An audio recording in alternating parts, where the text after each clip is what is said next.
Hello, কি অবস্থা সবার? কেমন আছো সবাই?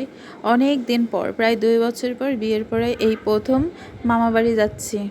তাও দিদিমা অসুস্থ, মানে আমার মার মা অসুস্থ, এর জন্য যেতে হচ্ছে। ইচ্ছা ছিল যে বিয়ের পরে রাহুলের সাথে একসাথে যাব, কিন্তু সেই ইচ্ছা আর পূরণ হলো না। আসলে মানুষের তার সব ইচ্ছা পূরণ হয় না। তো সকাল সকাল স্নান টান করে মা আর আমি রেডি টেডি হয়ে চলে যাচ্ছি। আর এটা দেখো আমাদের ভুতুরে ভুতুরে সিএমবি। যাই হোক, কিন্তু এলাকাটা কিন্তু দেখতে বেশ লাগে, অনেক সুন্দর আমাদের এইখানে যারা যারা আছে। আর ছোটোবেলায় এই প্লেনটারে দেখে ভাবতাম যে এই প্লেন আকাশে ওড়ে। বাবাকে যখনই প্লেনের কথা বলতাম, তো বাবা তখন এই প্লেন মানে দেখাতে নিয়ে আসতো। আর এটা আমাদের নিউ মার্কেটে, মানে রিক্সাটা এমনভাবে মানে চলতেছে যে আমার ভিডিও করাটাই মুশকিল, মানে ভিডিওটা কেঁপে কেঁপে যাচ্ছে। যাই হোক, তারপরে আর কি কথা বলতে বলতে চলে আসলাম আমাদের রেল স্টেশনে।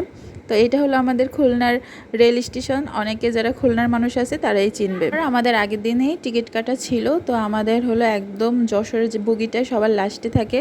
তো আমরা হলো টিকিট অনুযায়ী নাম্বার অনুযায়ী আর কি সিটে বসে পড়লাম, আর মা বাবার সাথে একটু কথা বলতেছে।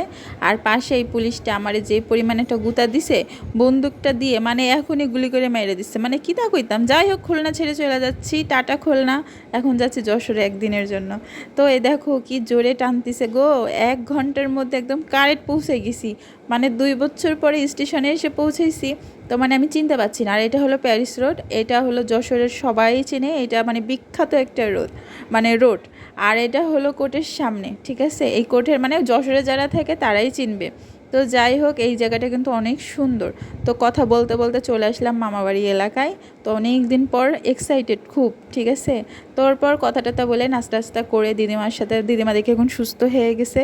তো এইখানে মানে কক মুরগি আনা হয়েছে আর কচু শাক আর আমার মার খুব পছন্দ কচু শাক। তো কচু শাক আনছে, কচু শাক রান্না হবে ইলিশ মাছ দিয়ে, মানে ওই যে ইলিশ মাছের কিতা যেন কয়, কাটা কুটা, যাই হোক ওই দিয়ে রান্না হবে। কক মুরগি রান্না হবে। আজকে বিরিয়ানি রান্নার কথা ছিল, তো আজকে বিরিয়ানি রান্না হবে না, কারণ যেহেতু জার্নি টার্নি করে আসছি এর জন্য। আর এই যে কচু শাক নিয়ে নাড়াচাড়া করতেছে, এটা হলো আমার বড় মামার ছোট মেয়ে, ঠিক আছে? এর নাম হলো আরশি। তো আমার মামাতো বোনগুলো মানে পুরা একদম অন্যরকম। জানি না কার কেমন মামাতো বোন হয়, বাট আমার মামাতো বোনগুলো সেরার সেরা রে ভাই, ঠিক আছে? অনেকে বলে যে মামা বাড়ি নাকি মামাতো ভাই বোনরা ছোটো থাকতেই বেস্ট, কিন্তু আমি মনে করি ওরা সারা জীবনই বেস্ট। তো এইখানে আমরা ড্রাগন ফল খেলাম, আর আমার মামাতো ভাই মানে আমাদের বাড়ির বড় পুরুষ আমাকে একটু ফুল ছিঁড়ে দিচ্ছিল।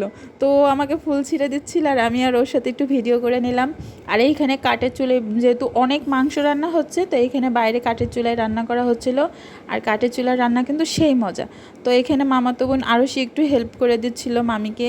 আমার মামাতো বোনগুলো ভাই বললামই তো ভাই, আমরা যাই বলি না কেন ওরা কখনো মুখে মুখে কোনো দিন তর্ক করে না। আর এটা ছিল আমার মামাতো বোনের মানে মেজো বোন, ঠিক আছে? একে একটু আমি সাজাই দিলাম, ও একটু ভিডিও করবে। তো এই যে দেখো কেমন হয়েছে, সবাই একটু কমেন্টে জানাবা, ঠিক আছে? তো এই ছিল আমার মামা বাড়ির ব্লগ। তো সবাই ভালো থেকো, সুস্থ থেকো, বাই বাই, টাটা।